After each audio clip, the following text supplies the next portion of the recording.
Hey there guys, it's Jesse, and today we're taking on Lord Rhyolith, one of the starting bosses in the Firelands in World of Warcraft Cataclysm.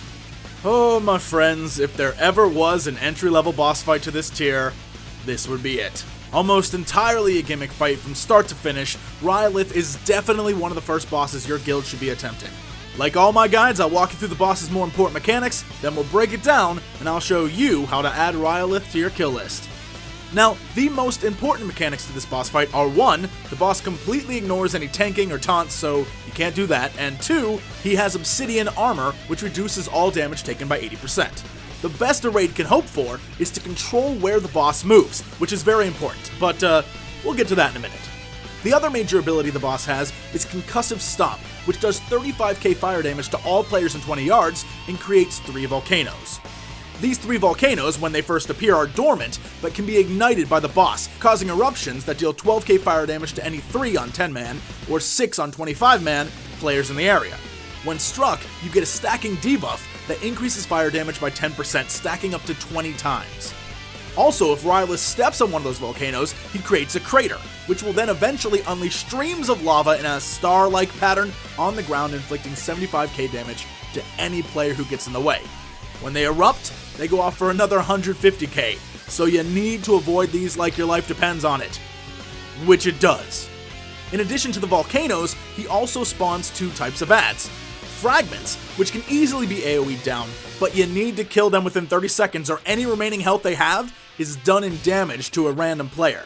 And the other type are called sparks. The sparks are the ones you really have to watch out for, since they do 8.5k AoE damage to all players in 12 yards over and over and over and over again, and increase their damage by 10% every 5 seconds. Luckily for you, this does cause them to take 10% more damage as well, but it is crucial you get these guys down. Now before we wrap up, let's go back to the boss. Like I said, controlling him is essential. If he happens to reach the magma at the end of the engagement area, he'll drink it up and spit it out at you, causing the raid to instantly wipe. So the questions become, how do you prevent that? And more importantly, how do you get rid of that obsidian armor? Well, let's talk strategy. When the fight begins, the only thing you can target are his feet, but this is good, because the melee will be put on those. If you attack one of them, he'll move in the direction of the one you're attacking, so you can control him and move him around the room and keep him from the edge of the platform. Someone who is very good at leading raids should be calling out which leg to attack, so right foot turns him right, left foot turns him left. The major trick here is that moving him over an active volcano, note I said active, if you move him over an inactive one before he ignites it, he'll gain a damage buff and you don't want that. So if you move him over an active volcano, it causes him to lose 10% of his armor. And a special note to whoever is calling out which way you're moving, it takes him a while to turn, so you want to call it early, especially if he's getting close to the edge. Calling it a split second too late will cause your raid to wipe. Meanwhile, we had 2 tanks picking up each of the types of adds. All the ranged and any extra melee DPS would get those adds down as fast as possible, because just like walking that boss into magma, slow DPS on the adds can equal the wipe as well. But really, once you can handle those adds and get the boss's movements down, this fight is a complete joke. And when you drop him down to 25%, he'll move into phase 2, have the tank pick him up, and just burn him down. And you'll find yourself in one of the easiest victories in this game so far. But like always, to prove that if I can do it, so can you, here is our boss kill of Lord Rhyolith.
Anyway, guys, that's it. Thanks for watching. Thumbs up, subscribe, all of that. And as always, to be continued.